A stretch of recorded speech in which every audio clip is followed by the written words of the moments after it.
Hi అండి, welcome to the Shri Sitarama Kuteera. So మా రుద్రాణి కామాక్షి రెండు కూడా పొద్దున్నే బయటకు వచ్చేసాయండి. సో చూద్దామా అవి ఏం చేస్తున్నాయో. నేను చెప్పాను కదండి, వాన పడింది కాబట్టి భూమి మీద మంచిగా గడ్డి మొలిచింది, చిన్న చిన్న గడ్డి అని. సో ఆ గడ్డిని తింటున్నాయి అన్నమాట. సో మా అమ్మమ్మ చెప్పేది, మనం ఎంత తిన్నా అది కనిపించదు, కానీ భూతల్లికి ఒక్క గింజ పెడితే చాలు, ఆ గింజ మళ్ళీ మొక్క రూపంలో బయటకు వచ్చి మళ్ళీ మనకే ఆహారంగా అవుతుంది.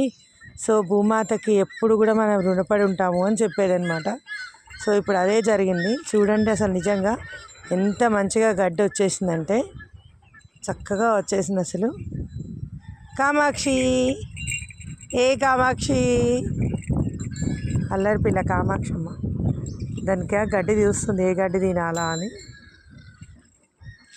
రుద్రాణి, ఏ రుద్ర బంగారం, ఓబ్బో, దీనికి కొత్త కొత్త గడ్డి అంటే చాలా ఇష్టం ఫ్రెండ్స్. అసలు అన్ని చోట్ల పోయి బుల్లి గడ్డినంతా తినేస్తూ ఉంటుంది. అగో చూడండి ఎట్లా తింటుంది.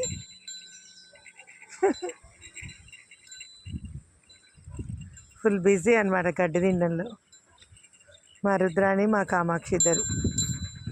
ఓయ్,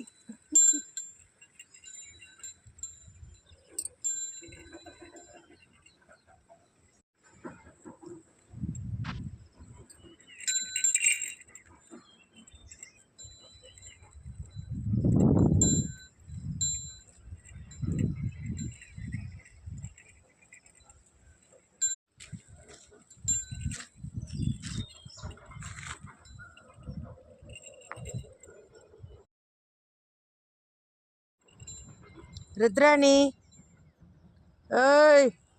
ఇట్లా కుక్కలు వస్తూ ఉంటాయి ఫ్రెండ్స్. సో ఈ కుక్కల గురించి చాలా భయపడతాం అన్నమాట కామాక్షిని వదలాలంటే. ఇప్పుడు కామాక్షి పెద్దగా అయింది కాబట్టి నో ప్రాబ్లం, వాటినే కొట్టేస్తుంది.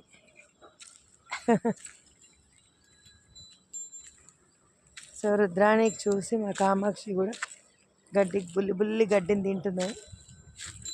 ఒక్కళ్ళు ఉంటే సరిగా తినరు ఫ్రెండ్స్, ఉదానికోటి తోడు ఉంటే చక్కగా తింటాయి అన్నమాట. అది చూడండి ఒంటి నిండా ఎట్లా చేసుకుందో పెండ రుద్రాణి గాడు. అమ్మగారు ఇట్లా పోతుంది వ్యాహ్యాలకి, ఆమె వెళ్తుందని ఇప్పుడు ఏమో కూడా పోతుంది ఫ్రెండ్స్. అవో చెప్పాను కదా, రెండు ఒకటే చోటు ఉంటాయి అన్నమాట.